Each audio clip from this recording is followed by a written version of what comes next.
Hold on. That's not... Why is my fireplace sound stopped? There we go.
Hi, chat. I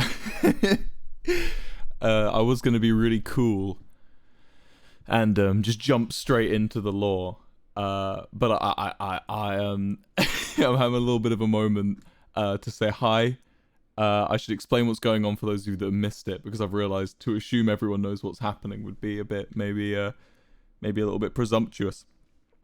So I've written out the next arc for Wilbur as a short story, which I'm going to read to you right now. I'm very nervous.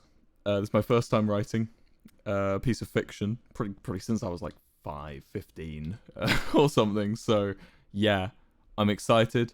I won't waste much more time, but just know that it's been copied into a PowerPoint presentation.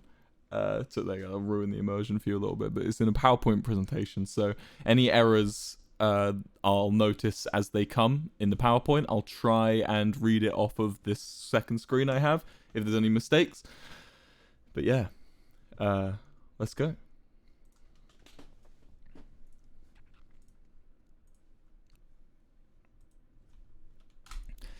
The Wilbur Van, Act 2, Stream 1. The view from the bottom of the ladder. No, it's a good plan, Wilbur, Tommy said, idly kicking at the sandy dirt around the burger van. You just look like a dumbass building a road no one will use. He looked up and waited for a reaction.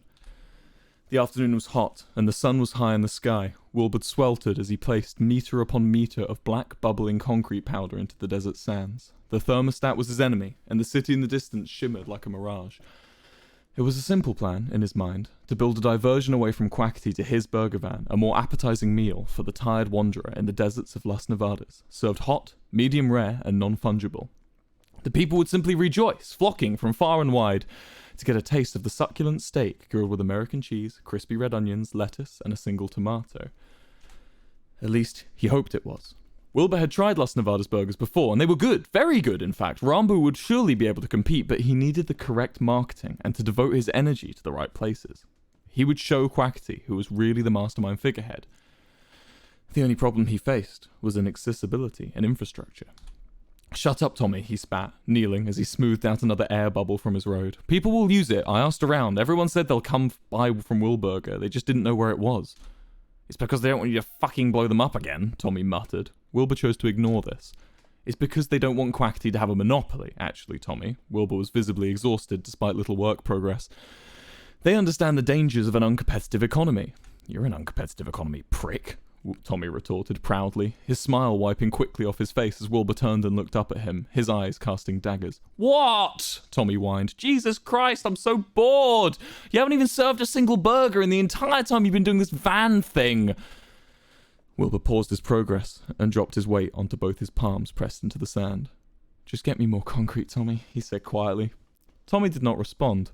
Wilbur turned his head sharply, squinted up into the sun behind Tommy's silhouette, and waited. The silhouette nodded and scampered back to the supply tent down the hill. It had been 4 hours, but felt like 10.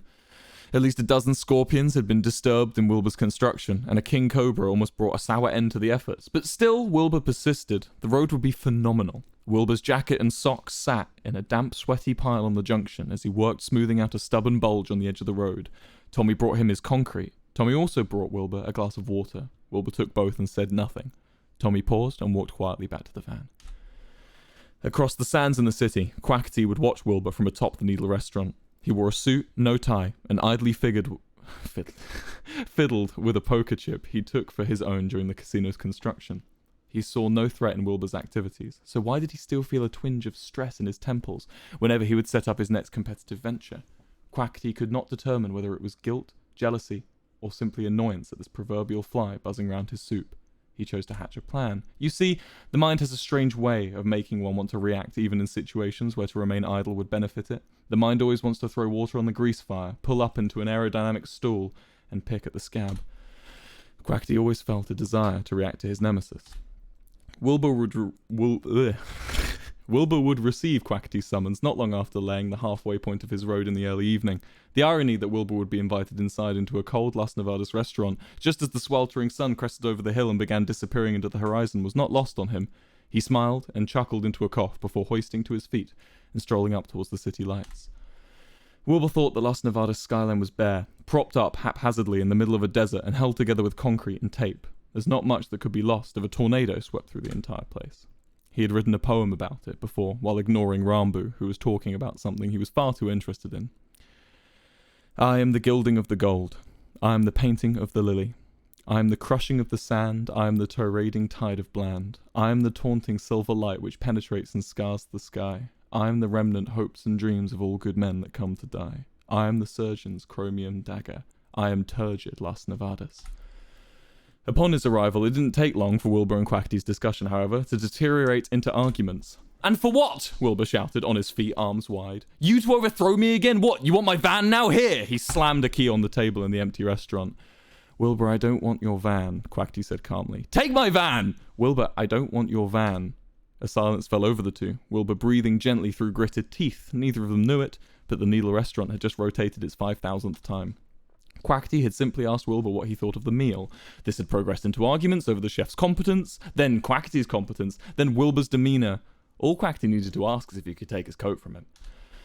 "Well, what do you want?" Wilbur queried, vaguely gesturing outwards towards other non-existent restaurant patrons. "Huh? You have my money, you have my time, hell, I'd even say you have my attention." Quackity raised an eyebrow at Wilbur, and he paused. Which is a lot for me." He sunk back into his chair. An innocent onlooker would think Quackity was treating a homeless man to a nice meal. The plates were empty, but only Wilbur showed signs of having eaten. The puree stains sat stubbornly on the corners of his mouth and his shirt. Quackity had worn a serviette bib. "You want my dignity?" Wilbur opined. "I don't want your dignity, Wilbur," Quackity responded, tersely now. Growing tired of Wilbur's insolence, he forcefully cracked a smile. "Aside from your jacket for the cloakroom, I want your wisdom." "Oh, my wisdom." Wilbur was standing again. "My wisdom? Well, how about you crack open my head with a meat tenderizer and scoop it all out?" Wilbur also cracked a wry smile. "Or a pickaxe?" "Sit down, Wilbur," Quackity snapped, and Wilbur sat.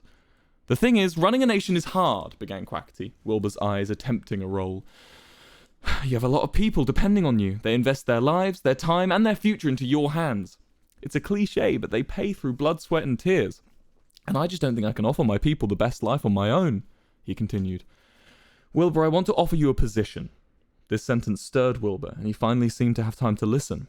"You've proven you're not as volatile anymore. You're not a threat to me, and I think you're ready to re-enter government." "Re-enter government?" asked Wilbur. What's the catch? If I... "No catch," Quackity interrupted, placing a contract on the table. A handwritten parchment, checked, authorized, and checked again, in such a thorough way only Quackity could accomplish. Wilbur paused, and for the first time in a long time, began to feel humbled. I don't think I can govern your nation, Quackity," he said softly. I appreciate the respect you must have for me to put me in a position of power, but I just don't think my reputation would grant anyone the peace of mind you're looking for." "I'd still be president," Quackity replied. "But then I'd have to be behind the scenes. What trust could people put in the government if that comes out?" You wouldn't be behind the scenes." "What do you mean?" Wilbur breathed, the words falling off his tongue and landing into a short silence. "You'd be a figurehead as much as I," Quackity spoke slowly. "We'd work together." "You'd want another coalition?" Wilbur asked. Big Q, I think if I were to be in power, I'd want to rule alone." "Rule?" There was a further pause. Quackity seemed just as confused as Wilbur for a moment before his eyes lit up and he chuckled. "Oh, oh God, no, Wilbur, you wouldn't rule us Nevadas." Wilbur's humbled expression began to fade. "You'd be my vice president." Suddenly, the world came to an end, right in front of them. The words dropped like a guillotine, which sliced the entire SMP into two perfect halves. What a coincidence that the apocalyptic guillotine seemed to strike perfectly in the center of Wilbur's skull. And what a coincidence that only Wilbur seemed to see or feel it happen. "That's what you brought me here for," Wilbur replied shakily, trying to contain his rage. You deem me a vice president?" "I deem you a qualified leader, yes," Quackity replied calmly. "Do you understand how insulting your charity attempt is?" "I don't think it's insulting. Don't forget, I was once a vice president," Quackity chuckled. "Yeah, well, I couldn't stoop that low."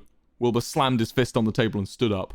"Wilbur, you forget yourself," Quackity spat. "Ha!" Wilbur replied, mocking Quackity's intonation. "Wilbur, you forget yourself. Quackity, you forget where you stand next to me. You are in my shadow. Act like it." Quackity's eyes furrowed. Wilbur continued. "Maybe it's not a coincidence that every single idea you've ever had has failed under your guidance." He spoke his next sentence slowly, one word at a time.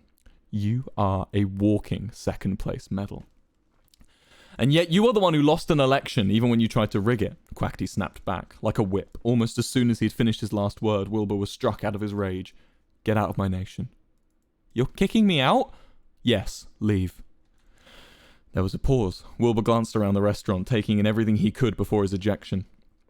How about we organize a way for me to lead a branch of your government?" Wilbur seemed to be begging. Quackity was unmoved. "Any more words used on you would be a waste of both our time." "Look, Quackity, you're a smart man," Quackity snapped. "If you really valued my intelligence, you wouldn't need to remind me.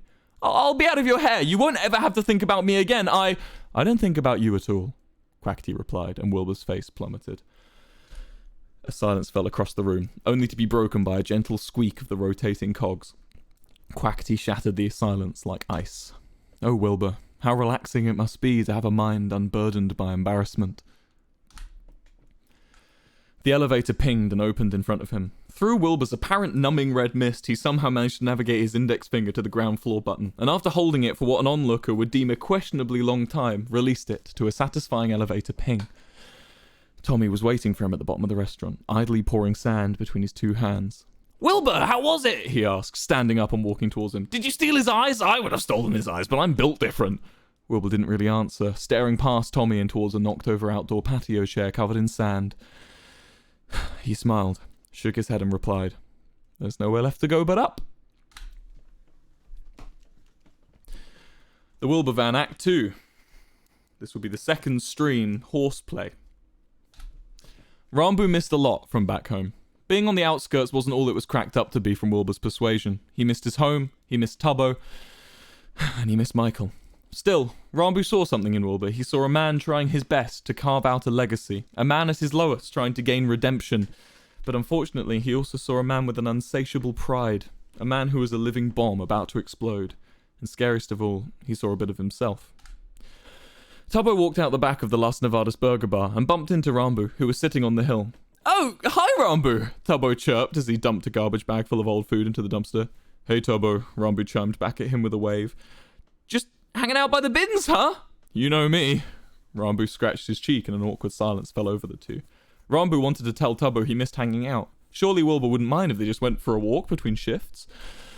"Hey, I wanted to They both said in unison and laughed.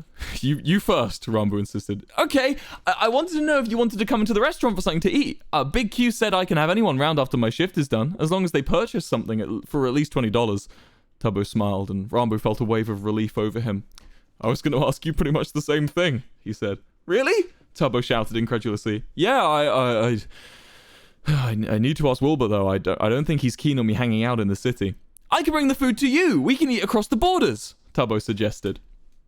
"Look, I can even bring out a table and chairs and we can push them down the hill at the end of our meal and see which one rolls the farthest.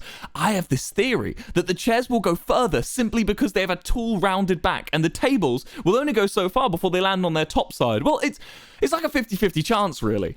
Tubbo unfastened his cooking apron and scrunched it into a ball in his hands. "Let's do it," Rambu said, all of his worries washing away in an instant. The meal ended up being superb. Rambu, who seemed unable to turn down Tubbo's plentiful offerings of a meal he called far too much food, slowly, pissedly staggered down the hill back towards the burger van, where he could only make out the faint shape of Wilbur smoking a cigarette. Rambu approached him timidly. Wilbur stood in front of the van door. He only did this when he was about to ask Rambu something intimidating. Rambu was right. Wilbur had plans for a heist this evening. The plan was, under the cover of darkness, to steal Quackity's prize horse, Boner. Boner had been named during a more whimsical time in Quackity's life when he was less weathered by the winds of responsibility. Wilbur knew it well as one of the only things Quackity brought with him from old L'Manberg to Las Nevadas. It obviously meant the world to him. Rambu had his reservations and debated declining Wilbur's offer, but Wilbur persisted by playing onto the concept of the greater good. For how else would they topple the obelisk of tyranny if they didn't start the foundations? After all, it was a tame heist, all things considered, and Rambu would do well for his job prospects to accept. In this hollow fact, Rambu found himself an accomplice once more. You would expect a criminal to wrap themselves in jet black silks or a camouflage jumpsuit, but Wilbur simply wore burgundy. Rambu tried to at least primarily drape himself in the blacks from his wardrobe, but Wilbur almost teased the idea of being caught. "Not even a black coat?" Rambu asked. "Gotta make the heartbeat somehow, Rambus," Wilbur responded, stuffing a handful of fries into his mouth. As the clock struck midnight, the pair began ascending the hill towards the city. The only lights guiding their path were those reflected from the glowstone in the fountain, scattering a bouncing effervescent pattern across the walls of the city buildings. The streetlights were all completely devoid of light. Las Nevadas had no need for streetlights in the early hours of the morning, so switched them off to allow its few citizens a sleep undisrupted by light pollution. The two snuck quietly to the corner of Tubbo's burger restaurant, and Wilbur raised his fist to signal Rambu to stop. He checked their surroundings before opening his palm and walking out into the street. Rambu was scared. Maybe he was excited. Rambu struggled to tell the difference between the two sometimes. Skulking past the restaurant, crawling behind the strip club, and sneaking between two construction sites lay a small paddock, constructed out of a shoulder-height wooden fence left over from the building efforts. There, stood gormlessly in the sand, was Boner. "Take this," Wilbur said, passing Rambu a crude rope fashioned into a leash. Rambu took the leash, and Wilbur climbed into the field and delicately tied the other end to Boner's neck. "Wilbur, I don't think I want to hold the horse," Rambu protested, limply gripping his end of the leash in his hands. Wilbur snatched it like a ripcord. "If you're scared, we do it together," he winked at Rambu before leading Boner to the edge of the paddock. Rambu removed two wooden panels from the fencing, allowing Wilbur and the horse to walk out the field and into the streets. The three conspicuously began walking back to the van. It wasn't long before they were spotted. "What are you doing?" asked Tubbo, quietly, cleaning his windows as they approached the burger restaurant. None of your business, Tubbo, Wilbur responded. Eyes to yourself. That's Quackity's horse, he spoke louder this time. Oh, jeez. Rambu, I don't have time for this. You deal with him. Wilbur scrambled down the hill, yanking Boner quickly away from the scene. Rambu took a few small steps towards Tubbo. Hey, man, maybe you should go back inside? Big Q told me to take care of that horse, Tubbo replied. I've been feeding him every day. Well, he's in safe hands, Rambu lied. We're gonna hold him ransom, but you know Wilbur, he would never hurt it. He's too soft. No, he's not, Tubbo blurted, a tremble in his voice. Bring the horse back now. No, Tubbo, Rambu said, attempting to be firm. Tubbo, unperturbed by Rambu's stature over him, dropped his cleaning rag. You're going to end up hurting him. Even if you don't intend to, you will. Wilbur always hurts innocent things, and it's not fair. The horse didn't do anything wrong. Rambu didn't respond. He just stood there, slightly hunched, staring down at the boy. Rambu, make him bring the horse back, Tubbo begged quietly, his voice sounding trembly, diminished, and tired. No, Tubbo. I'm going to have to tell Big Q. Don't tell Big Q, Tubbo. It's for the greater good. Tubbo felt his rage build up inside him. Nothing Wilbur does is for the greater good. He takes, and everything is his own little mission of revenge. Can't you see? He's made you think you and him are alike, but you're not, Rambu. You're better than this. Rambu felt the fuse in him finally reach its payload. Tubbo, he snapped. For God's sake, just give him a chance. I know I haven't always made the best decisions with who I trust, but this time I swear to you that things may not always be as bad as you think. I mean, people change, people get better, and if you never give them a chance to prove it, you'll be stuck hating everyone that's ever wronged you, and you won't have anyone left. A silence fell over the two. Tubbo's eyes began to wet, and he quickly turned around and walked away. Down the hill, Wilbur cheered and lit up another cigarette. Attaboy, Rambus! He gloated. Rambu felt sick. The next day, back in paradise on the outskirts of Las Nevadas, beneath the oak trees by the lake, Wilbur and Tommy's HQ was buzzing with light. A welding torch was scattering sparks like fireflies in the dark evening light as a very tired Tommy methodically lined redstone on the hard, rocky floor. Quackity would surely have seen it from his window in Las Nevadas. However, he was asleep, ready for his usual early morning rise. Tommy focused intently on his job, negating his exhaustion as much as possible, only letting his focus slip occasionally to quip something funny to Wilbur. Wilbur enjoyed the company and laughed along, but fretted for the handiwork of Tommy's wiring. For if a single piece of the red powder was not connected properly, the entire circuit would break. Wilbur? Tommy asked with a whining inflection. Yes, Tommy, Wilbur responded, muffled by the welding mask strapped to his face. Tommy sniffed and wiped his nose on his forearm. How do you know this plan will work? It doesn't matter what plan I come up with, Wilbur replied. All Quackity wants to make sure is that I'm not winning. Wilbur's mind worked like a firework. He would have intense flashes of an idea and a storm-like energy coupled with it, but found it hard to maintain that energy further into his work. It was as if the two minds sat in his skull, one who sat dormant on a lounging recliner, sipping gently on a lemonade and watching the mess through two myopic windows. The other half sat at the helm. Clueless, scared, but confident, occasionally the reclining mind would speak up and present an ingenious idea, then fall back to languor. The working mind would then slog the task. Nonetheless, he felt he had gotten this far in life by following his gut and chasing those storms. He had grown so accustomed to perseverance, the next time the firework bloomed, it would greet him as an old friend. This firework had bloomed in the form of vengeance. Wilbur had set up a marvelous trap. Rigged to an explosive device was a pressure plate, bending the wires in such a way as to only be triggered upon the plate's release, meaning the TNT would only detonate not when someone stands on top of it, but only when they step off of it afterwards. The plate was a stone one, meaning any person or creature could set the trap off. So why did you choose Quackity's horse? Tommy asked. Easy to get a hold of, Wilbur chuckled. Quackity doesn't really care about that horse. I'm just showing him a fraction of what I can do. Quackity's horse Boner obliviously chewed old carpet across the room from them, completely unaware he was about to be detonated because he is a horse that cannot speak English. But how do you know this for sure? Tommy asked. I just do, Wilbur answered, a little more sharply than usual. But you've said stuff like this before and it wasn't true. You've got a bit of a track record of lying, Tommy said. I have never lied to you, Wilbur spoke firmly. The atmosphere of fun and whimsy quickly drained from the room. I mean, Tommy began, that's not true. I've had so many people lie to me, including you. Wilbur shook his head.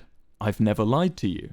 What about the pit? What about the stuff you said about Tubbo betraying us in L'Manberg? What about when you said no one would hurt Tubbo? Wilbur lifted his mask. If I truly believed it was the truth, does that make me a liar? Tommy thought for a moment. Well, not exactly, but that's the difference between me and Schlatt. That's the difference between me and Phil, and that's the difference between me and Quackity. The sparks had stopped flying, so it was impossible to make out Wilbur's facial expressions as he spoke. I have never lied to you, Tommy. I've been wrong, but I've never lied to you, Tommy. I won't lie to you. Do you trust me, Tommy? Because right now, I feel like you don't trust me. These words Wilbur spoke. These words that had calmed the strongest men and built entire nations had no effect on Tommy anymore. They just made him a little frightened. Tommy had heard Wilbur speak like this many times, but it never got easier. He felt he had done something wrong simply by posing his point of view, and he felt like the antagonist when all he wanted was an answer. "I trust you, Wilbur," he said quietly. Wilbur brought his visor back down and carried on his work. After a long night, the trap was set. The two went to bed. Wilbur slept soundly and deeply whilst Tommy stayed awake. Tubbo was wrong. The table rolled the farthest.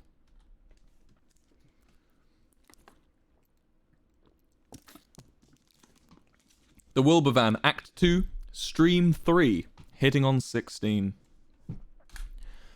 Tommy left to go home early in the morning of the day of Wilbur's plan. It was a cold morning, but the summer sun had just started to evaporate the dew, leaving a humid mist in Tommy's wake as he walked up the half-finished highway and towards the forest leading into the Dream SMP. Tubbo also stirred early. Having had trouble sleeping the night prior, he decided to make use of his time and try to get work done. He donned his apron, cleaned the fryers, and started his shift. It didn't matter, as no patrons even strolled past, but Tubbo forgot to flip the close sign to open. Surely there was more to his job than this. Tubbo was Big Q's prize co-worker, and almost out of spite, Tubbo felt he had something to prove. If not to Quackity, then to Rambo. But Rambo hadn't slept. He went for a walk, towing the outskirts of the city and visiting the Las Nevadas rendition of the Eiffel Tower.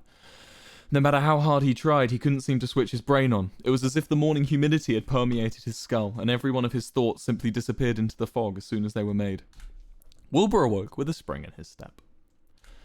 Under the lake by the burger van, just below the sandstone holding up the topsoil, sat Wilbur's contraption. Currently unprimed, the wires were redirected from the TNT to a simple redstone lamp. Wilbur lay, belly down on the stone floor, gently pressing onto the trigger and releasing it. Satisfied that the lamp illuminated upon doing so, a smile grew wider across his face as he repeated this quietly to himself again and again. Boner the horse had been moved, now tied up in this cavern, dehydrated and hungry. Wilbur had more important things on his mind. Constructed on one side of this cavern was a glass viewing bay, just out of range of the TNT blast, and accessible from Wilbur and Tommy's HQ, where the redstone had been programmed. This platform, behind the reinforced glass with Wilbur sat next to him, was where Quackity was to watch his horse die. As Wilbur started to stand up, the trapdoor hatch to the viewing platform swung open, scattering natural light into an otherwise dimly lit cave. Wilbur squinted into the morning sun as Rambo began to descend the ladder. "Rambo!" Wilbur cheered. "You ready for the big day? I know you're not much of a fan of horse viscera, so you don't have to sit in the viewing bay during the detonation. Look, I made you a little trapdoor here." He gestured up to another trapdoor on the ceiling of the TNT room. "When the explosion has occurred, you're welcome to come and join us down here to see Big Q's reaction. Oh, you won't want to miss that. There's a ladder to the viewing platform over here too." "I don't want to use that trapdoor," Rambo replied, bags under his eyes and a tired croak in his voice. "I swore to never enter that section of the cave. There's too much TNT." "Well, by the time you use it, Rambo, I hope the TNT has already left the room." Wilbur chuckled into a cough. "If you won't use the trapdoor, I'll just remove it. No biggie." The viewing bay was adorned with decorations. A sign that read, "Thank you, happy day," was scrawled in a childlike font just next to the fake exit door. An equally childlike painting hung on the wall depicting Wilbur and Quackity as stick figures. Wilbur on a number 1 podium, and Quackity sat on the number 3 podium. Ooh. Sorry. And Quackity sat on the number 3 podium with a storm cloud over his head. Rambo was drawn in slightly more detail, holding a big thumbs up on the number 2 podium. "Is there anything I can get for you, Wilbur?" Rambo asked with a flat tone. "Oh, Rambus, a lemonade and a first edition Wilburger," Wilbur replied. He looked down and saw his hands covered in dirt and soot from the cave walls. "I'll come up with you to wash my hands. Afterwards we should go and get Big Q. It is his big day after all." Rambo nodded and exited the viewing bay via the trapdoor. Wilbur switched off the lights and followed him. Quackity quietly sat in his office, listening to the methodic ticking of the grandfather clock by his door. His work already finished by 8 a.m., he slowly sipped on a brandy and reclined his chair as far back as he could go without spilling it. With a sigh and a push of his feet, he managed to glide his seat over to his window and began scanning the horizon. The sand on the hill seemed to dance as the heat bounced off it. Quackity maneuvered his desk fan to his trajectory and yawned. There was nothing to do. If there was another person in his room, he would have tried harder to contain his excitement as Wilbur crested the Las Nevadas boundary. We take Quackity into the viewing bay, flip the lights on, and show him his horse primed on the pressure plate, Wilbur began to Rambo as they trudged up the sandy hill once more. Then we explain how the system works. When Quackity's understood my ingenious complexity of the contraption, I pull a carrot from my inventory and watch as his dumb horse strolls towards us, detonating itself in the entire cave. Quackity cries, we laugh. Quackity never messes with me again. Because you didn't want to be vice president, Rambo interjects. Because I shouldn't stoop as low as to be vice president, Rambus, my boy, Wilbur said, correcting him and placing a hand on his shoulder. And besides, I'm president of the best damn burger van with the best damn chef around. Rambo smiled. The pair continued past Tubbo's burger restaurant, closed and with Tubbo not inside, then to the Grand Casino building. The two knocked on the side door to the administration offices. One would expect at least a security detail for Quackity, but alas, Wilbur and Rambo were able to effortlessly navigate the admin building with not so much as a locked door. Reams and reams of documentation lined the corridors, as filing cabinets seemed to be in short supply. Each document was as confusing as it was elaborate, signed off meticulously with Big Q's signature. He was a bureaucrat, after all. The pair approached a large mahogany door with a golden Q emblazoned on the front. The smell inside the room was so strong it penetrated the corridor they were standing in. Old books and cologne. A casino.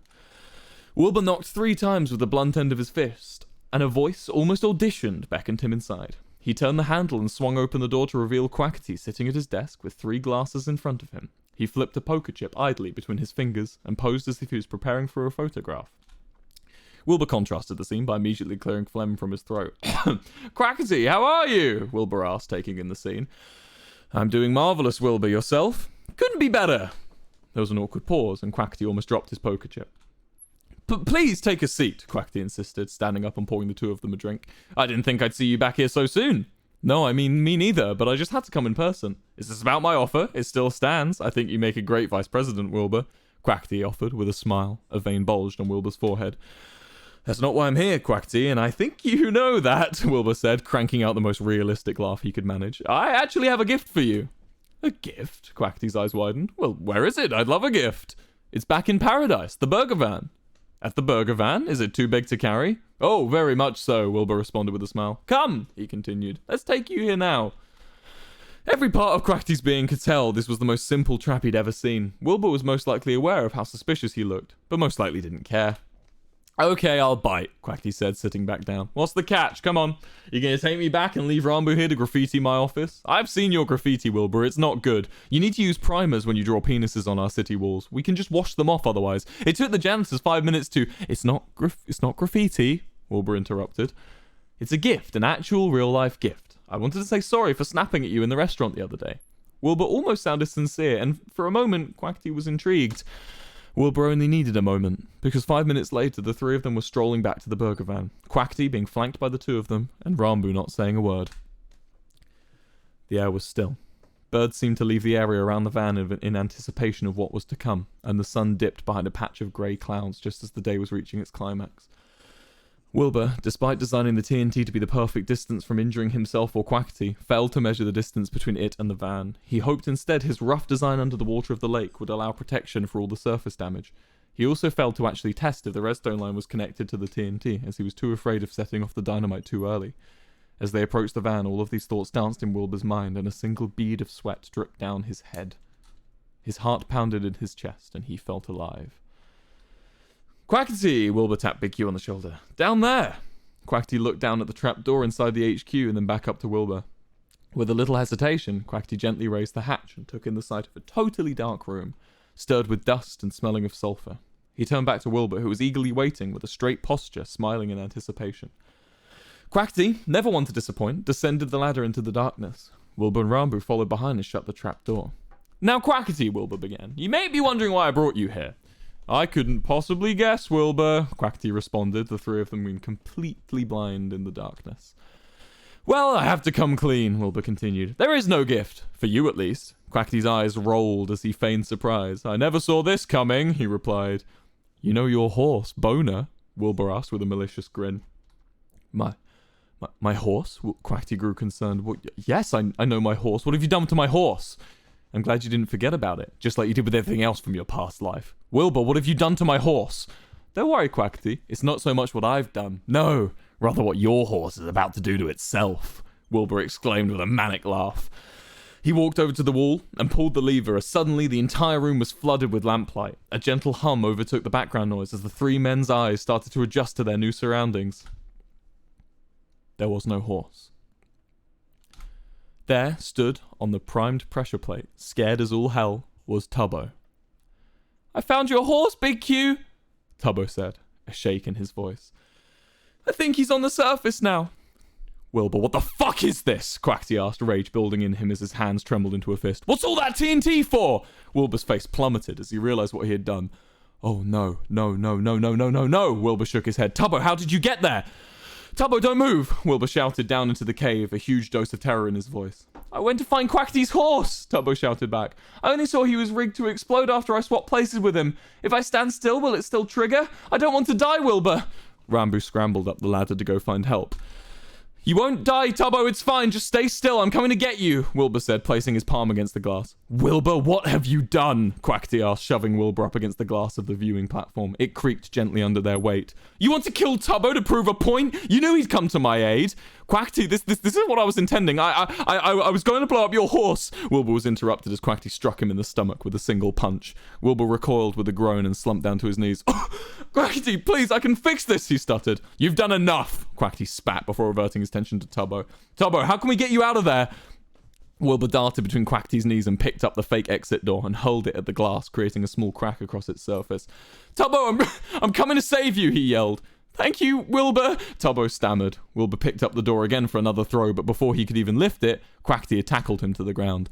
I said you've done enough, Wilbur, Quackity said, overpowering him, desperately struggling to pick up the door again, blood trickling down from his nose. Again, Quackity turned his attention to Tubbo. Tubbo, don't move. What can I do to help? I don't know, Big Q, Tubbo began. I guess you could drop water on the TNT? No, Wilbur exclaimed. The TNT will just explode the second the redstone circuit's broken. You are a sick fuck, Wilbur, Quackity said, turning his attention back to the terrorist he was pinning down. You're a pathetic, spineless bastard. Shut up and help me then, Wilbur shouted. Start trying to break the glass. Quackity ignored him. Tubbo, how did you get in? We can just go over and get you out the way you came in. I don't remember, Big Q, Tubbo responded. I dug my way in. I think Boner got out that way. Quackity muttered something under his breath before releasing Wilbur from his grip and grabbing the door to launch one more time at the glass. Wilbur sprung to his feet and grappled the door, struggling to snatch it from Quackity's hands. Let me do this, Quackity. I got Tubbo into this mess. I'll get him out, Wilbur exclaimed, attempting to wrench the door out of Quackity's grasp. He's my citizen. I won't let a citizen of my government die to a terrorist, Quackity shouted back. Refusing to relinquish the door, after a few seconds of struggling, Quackity began trying to kick Wilbur. A flurry of 4 swift kicks erupted forwards, missing their target, before one landed squarely against the body of the door, breaking it into 2 halves. Wilbur immediately chucked his half of the door against the glass, doing very little damage due to the loss in mass. He cried out in rage and began scrambling on the stone floor. The two, too out of breath to speak, began searching frantically for an item to hurl at the glass before Wilbur found a sizable rock against the boundary of the room. He held it above his head, ready to throw, before Quackity tackled him once again and tried to wrestle the rock out of his grip. Tubbo watched as the two struggled for what felt like an hour, trying to take the rock from one another, before Wilbur finally swung it against Quackity's jaw, knocking him across the room and releasing Wilbur from the grapple. Immediately, Wilbur threw the rock against the glass, causing it to bounce back across the room. Quackity, now prone, grasped the rock in his hands and threw it over his body directly into the center of the glass pane, shattered it into 1,000 pieces. Wilbur recoiled from the explosion of the glass shards and fell backwards, giving Quackity time to right himself. Tubbo, just... Quackity began, panting out of breath before Wilbur launched himself against Quackity's knees once more, knocking him to the floor. You never cared about Tubbo. You just cared about your image, you maniac, Wilbur shouted, spitting blood as he attempted to pin Quackity's arms down. You just don't want anyone to know that you failed to protect the one person who still cares about you. Tubbo's my friend as much as he's my citizen. I'll protect him at any cost, Quackity responded before biting down hard on Wilbur's arm. Wilbur released his grip and Quackity easily stood up and began to swing his fist across the side of Wilbur's head. The viewing platform shook and erupted in a fistfight as the two violently attacked each other, neither party seeming to get the upper hand. It's at this point Rambo broke through the rock above the cave, scattering grey sunlight into the room. Neither Quackity nor Wilbur saw him collapse into the room and walk up to an increasingly frightened Tubbo. Rambo placed a single foot onto the pressure plate, put a hand on Tubbo's shoulder and said, Tubbo, you need to move. I have a plan. Without hesitation, Tubbo scrambled towards the ladder connecting to the cavern to the viewing platform, and he climbed it. He turned back to look at Rambo, who smiled at him with the kind eyes he remembered, and Tubbo smiled back. Once Tubbo had ascended the ladder to safety and curled up in the corner, Rambo began to shout, Wilbur, Quackity! The two immediately stopped fighting and looked down at the new voice. Rambo stood firmly on the pressure plate. Rambo? Quackity said, a cold shot dragging down his spine. Where's... He looked at his left and saw Tubbo, curled up in the corner with his eyes firmly shut. It's okay, guys, Rambo began. Wilbur immediately began rushing to enter the main cave before Rambo raised a hand. Stop! Please, he shouted. Don't come closer. Stay in the viewing platform. Rambo, I'll go find something heavy. Just stay there, Wilbur began, but was interrupted by Rambo shaking his head. I have an idea, he began, his words echoing around the cave. I know what to do. I know how to defuse the bomb and make you realize how frivolous this whole thing is. He smiled. But tell me, Wilbur, Quackity, the burgers were good, right? Yes, Wilbur answered, instantly reacting. They're the best, Rambo, and they'll continue to be the best. Let me get you out. No, Wilbur, I just wanted to know. But it was never about the burgers, was it? Rambo said. Rambo smiled. Rambo jumped. Searing flames and a violent burst of air was all that was left. For a change, the world really did end. Wilbur felt alive.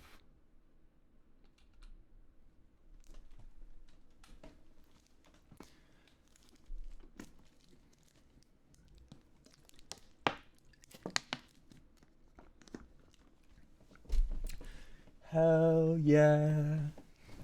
Thank you, everyone, for listening. Thank you, Quackity and Rambo, for the dialogue consultation. And thank you, Tubbo and Tommy, as well, for making the characters. Thank you.